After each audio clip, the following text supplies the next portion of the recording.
ശശി തരൂരിന് വിമർശനങ്ങൾ ഇങ്ങനെ കൂടിക്കൂടി വരികയാണ്. എങ്ങോട്ടാണ് ശശി തരൂർ MP എന്നുള്ളൊരു ചോദ്യം ഒരു ഭാഗത്ത് നിൽക്കുന്നുണ്ട്. ഇപ്പോൾ പാർട്ടി മുഖപത്രം വീക്ഷണം തന്നെ ആരാചാർക്ക് അഹിംസ അവാർഡോ എന്ന് പറഞ്ഞുകൊണ്ടൊക്കെ വലിയ രീതിയിൽ വിമർശനം ഉന്നയിക്കുന്നുണ്ട് ശശി തരൂരിനെതിരെ. സത്യം പറഞ്ഞാൽ ഇത്തരം വിമർശനങ്ങൾ ഏത് പാർട്ടിയിലും ഉണ്ടാകുക എന്നുള്ളത് യാഥാർത്ഥ്യമാണല്ലേ? യഥാർത്ഥത്തിൽ ഇവിടെ സംഭവിച്ചിരിക്കുന്നതെന്ന് വെച്ച് കഴിഞ്ഞാൽ കോൺഗ്രസിൻ്റെ അസൂയയാണ്. മറ്റൊരു പാർട്ടിക്ക് ഗെയിൻ കൂടുന്നു അല്ലെങ്കിൽ അവർക്ക് മൈലേജ് കൂടുന്നു എന്ന് പറയുമ്പോൾ ഉണ്ടാകുന്ന സ്വാഭാവികമായിട്ട് എല്ലാവരുടെ ഇടയിലും രൂപപ്പെടുന്ന ഒരു തരം അസൂയയും കുശുമ്പും ഉണ്ടാവില്ലേ? അതാണ് യഥാർത്ഥത്തിൽ കോൺഗ്രസിൻ്റെ ഉള്ളിൽ നിന്ന് ഉടലെടുത്തിരിക്കുന്ന ഈ ഒരു വസ്തുത എന്ന് പറയുന്നത്. ശശി തരൂർ കൃത്യമായിട്ട് വികസനത്തെക്കുറിച്ച് നിരന്തരമായിട്ട് എത്രയോ കാലമായിട്ട് കേരള രാഷ്ട്രീയ ഭൂമികയിൽ നിന്നുകൊണ്ട് സംസാരിക്കുന്ന ഒരു വ്യക്തിയാണ്. എത്രയോ തവണ ഇടതുപക്ഷ സർക്കാരിനെ വികസനവുമായി ബന്ധപ്പെട്ടിട്ടുള്ള വിഷയങ്ങളിൽ കൃത്യമായിട്ടുള്ള വിമർശനങ്ങൾ ഉന്നയിച്ചിട്ടുള്ള ഒരു വ്യക്തിയാണ് ഈ ശശി തരൂർ എന്ന് പറയുന്നത്. അപ്പോൾ ശശി തരൂർ ഈ വിവാദം കുത്തിപ്പൊങ്ങി വന്നതിന് ശേഷം ഇതിനുള്ള മറുപടിയായിട്ട് കൃത്യമായിട്ട് പറയുന്നുണ്ട്, എൻ്റെ ഈ ഒരു അഭിപ്രായം എന്ന് പറയുന്നത് ഗ്ലോബൽ സ്റ്റാർട്ടപ്പ് എക്കോസിസ്റ്റം എന്ന് പറയുന്ന ഒരു അതിൻ്റെ അവർ നൽകിയിട്ടുള്ള ഒരു റിപ്പോർട്ടുണ്ട്. ആ റിപ്പോർട്ടിൻ്റെ അടിസ്ഥാനത്തിൽ കേരളത്തിൽ വലിയ രീതിയിലുള്ള മുന്നേറ്റം വ്യവസായത്തിൽ ഉണ്ടാകുന്നു എന്നാണ് അവർ റിപ്പോർട്ട് ചെയ്തിരിക്കുന്നത്. ആ റിപ്പോർട്ടിനെ വസ്തുതയ്ക്ക് മുഖവിലേക്ക് എടുത്തുകൊണ്ടാണ് ഞാൻ എൻ്റെ വിലയിരുത്തലുകൾ മുഴുവൻ നടത്തിയിരിക്കുന്നത്. സർക്കാരിൻ്റെ വ്യാവസായികമായിട്ടുള്ള ഒരു മുന്നേറ്റത്തെക്കുറിച്ച് അതിനെ പ്രചോദിപ്പിക്കാൻ വേണ്ടിയിട്ട് നടത്തുന്ന പരിശ്രമങ്ങളെക്കുറിച്ചൊക്കെ ഞാൻ പറഞ്ഞത് അതിൻ്റെ അടിസ്ഥാനത്തിൽ നിന്ന് കൃത്യമായിട്ട് ശശി തരൂർ പറയുന്നുണ്ട്. എന്തേ ശശി തരൂരിന് അത് പറഞ്ഞൂടെ? നമുക്ക് പിണറായി സർക്കാരിനെ കുറിച്ച് കൃത്യമായിട്ട് പല വിഷയങ്ങളിൽ വിമർശനങ്ങൾ ഉണ്ടെങ്കിലും പിണറായി വിജയൻ സർക്കാർ നല്ലൊരു കാര്യം ചെയ്തു കഴിഞ്ഞാൽ അതിനെ നല്ലതാണെന്ന് പറഞ്ഞ് അംഗീകരിക്കുക തന്നെയാണ് വേണ്ടത്. അത് തന്നെയല്ലേ യഥാർത്ഥത്തിൽ ശശി തരൂർ ചെയ്യുകയും ചെയ്തത്. അങ്ങനെ ഒരു മാനവിക വിശ്വപൗരൻ എന്നാണ് അദ്ദേഹത്തിന് കോൺഗ്രസ്സുകാർ തന്നെ അദ്ദേഹത്തിന് ഏറ്റവും കൂടുതൽ നൽകിയിരിക്കുന്ന ഒരു വിശേഷണം.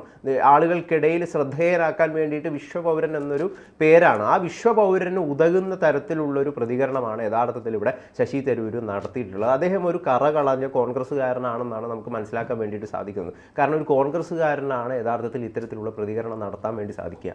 അതായത് മുഖം നോക്കാതെ മറ്റൊരാൾ നല്ലത് ചെയ്തിട്ടുണ്ടെങ്കിൽ അതിനെ നല്ലതാണ് എന്ന് പറയാൻ വേണ്ടിയിട്ട് യഥാർത്ഥത്തിൽ നല്ലൊരു കോൺഗ്രസ്സുകാർക്ക് പറ്റും. ആ കോൺഗ്രസ്സുകാരുടെ ഒരു മനോഭാവം, ഒരു ഹിന്ദുവിൻ്റെ മനോഭാവം ശശി തരൂർ ഇവിടെ കാണിച്ചു എന്നതാണ് കൃത്യമായിട്ട് നമുക്ക് മനസ്സിലാക്കാൻ വേണ്ടി സാധിക്കുന്നത്. അതുകൊണ്ട് തന്നെയാണ് മോഡി ട്രംപ് കൂടിക്കാഴ്ചയും അദ്ദേഹം മികച്ചൊരു കൂടിക്കാഴ്ചയായിരുന്നു എന്ന് പറഞ്ഞുകൊണ്ട് രംഗത്തെത്തിയത്.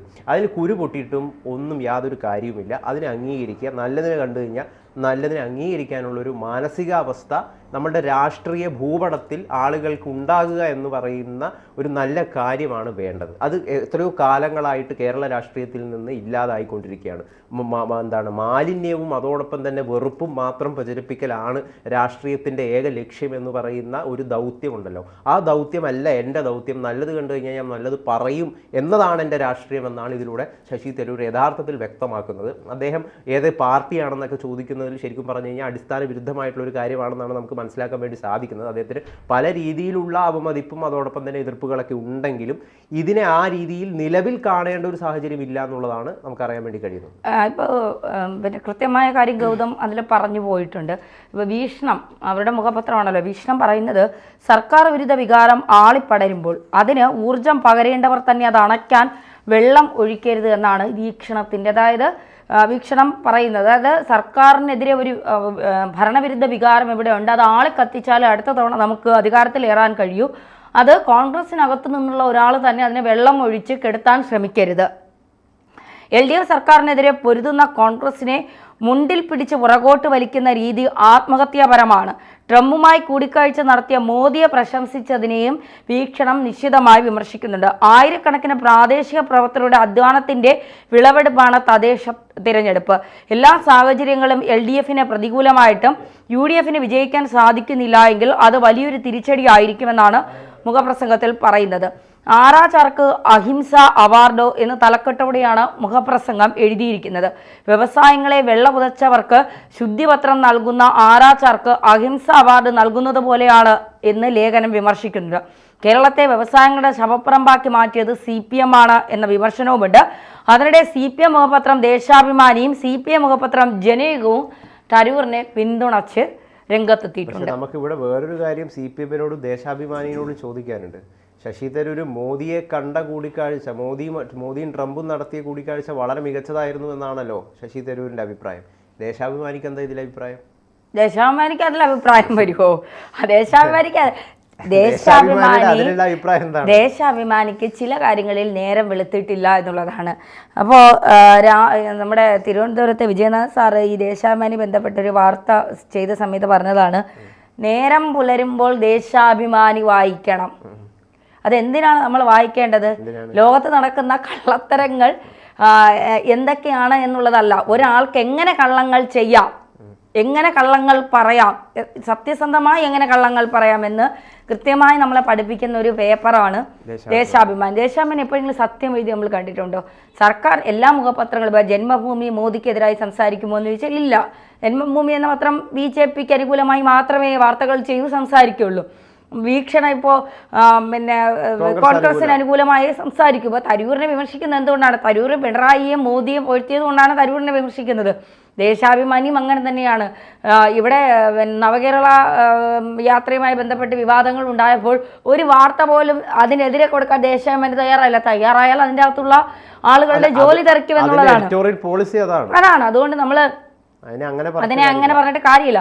ദേശാഭിമാനിക്ക് നേരം വെളുത്തിട്ടില്ല, വീക്ഷണത്തിന് ഇരുട്ടും എന്നുള്ളതാണ്. കാരണം രാഷ്ട്രീയ ഇരുട്ട്. അപ്പോൾ അത് നമ്മൾ പിന്നെ നമ്മളിപ്പോൾ കോൺഗ്രസിനെ വിമർശിക്കുമ്പോഴും CPM-നെ വിമർശിക്കുമ്പോഴും BJP വിമർശിക്കുമ്പോഴും ഇവരാരും ഇപ്പോൾ എനിക്ക് തോന്നുന്നില്ല തരൂരിനെ പോഴ്ത്തിക്കൊണ്ട് ഏതെങ്കിലും BJP നേതാക്കൾ രംഗത്തെത്തിയിട്ടുണ്ടോ?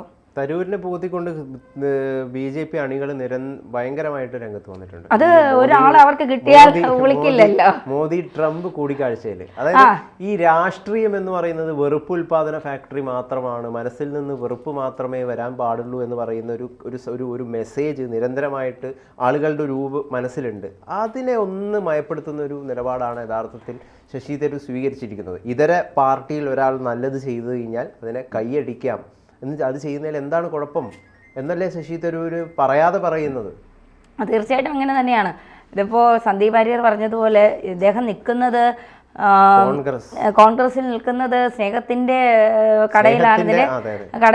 പിന്നെ ഇദ്ദേഹത്തിന്റെ മനസ്സ് മുഴുവൻ വെറുപ്പിന്റെ ഫാക്ടറിയിലാണ്. ഒന്നും ചെയ്യാൻ പറ്റാത്തൊരവസ്ഥയിൽ തരൂർ ഇങ്ങനെ, എനിക്ക് തോന്നുന്നത് തരൂർ ചെകുത്താനും കടലിന് നടുക്കാണ്. ഒരു സ്ഥലത്ത് കോൺഗ്രസ് ചെകുത്താനായി നിൽക്കുന്നു, മറു സൈഡത്ത് വലിയ ആഞ്ഞടിക്കുന്ന തിരകളുള്ള കടലായി BJP നിൽക്കുന്നു. എന്ത് ചെയ്യണമെന്നറിയാതെ തരൂർ ഇങ്ങനെ അന്തം വിട്ട് നിൽക്കുന്നു. ഒരുപക്ഷെ അടുത്ത നിയമസഭാ തെരഞ്ഞെടുപ്പിൽ ശശൂരിന് ഈ VD സതീശനും സുധാകരനും നയിക്കുന്ന കോൺഗ്രസ് വിജയത്തിലേക്ക് വരില്ല എന്നൊരു പ്രതീക്ഷയും ഒരു തോന്നലൊക്കെ ഉണ്ടാകാം. അത് തരൂരിന് മാത്രമല്ല, കേരളത്തിലെ കോൺഗ്രസ്സുകാർക്ക് മുഴുവൻ അറിയാവുന്ന കാര്യമാണ്. VD സതീശനും സുധാകരനും നയിക്കുന്ന പാർട്ടി ഇനി ക്ലച്ച് പിടിക്കുമെന്നുള്ള കാര്യത്തിൽ ഒന്ന് നമ്മൾ ആശങ്കപ്പെട്ട് തന്നെ സംസാരിക്കേണ്ടി വരും. അതൊരു എന്താ പറയുക, അത് വെറും വാക്കല്ല. പല കോൺഗ്രസ്സുകാരോട് ചോദിച്ചാൽ അവർ പരസ്യമായ അല്ലാതെ രഹസ്യമായി അത് പറയുന്ന കാര്യമാണ്. രണ്ടുപേർക്കും നയിക്കാൻ അറിയില്ല. കേന്ദ്രത്തിന് എന്താ സംഭവിച്ചത്? നയിക്കാൻ നല്ലൊരു നേതാവ് ഉണ്ടായിരുന്നെങ്കിൽ ഒരിക്കലും 2014 മുതൽ 2025 വരെ കേന്ദ്ര BJP സർക്കാർ ഭരിക്കില്ല, ഉറപ്പാണത്. പക്ഷേ നിർഭാഗ്യവശാൽ ഭരിക്കാൻ ഒരാളില്ല, നിയന്ത്രിക്കാൻ ഒരാളില്ല. എന്താ പറയുക, അഴിഞ്ഞാടിക്കിടക്കുന്ന ഒരു കളം പോലെ ആയിരിക്കുന്നു കോൺഗ്രസ്. അത് പറയാതെ അവിടെ നിന്ന് ഓടി രക്ഷപ്പെടാൻ തരൂർ ശ്രമിച്ചാൽ തരൂരിൻ്റെ നല്ല കാലം തുടങ്ങിയെന്ന് മാത്രമേ പറയാനുള്ളൂ.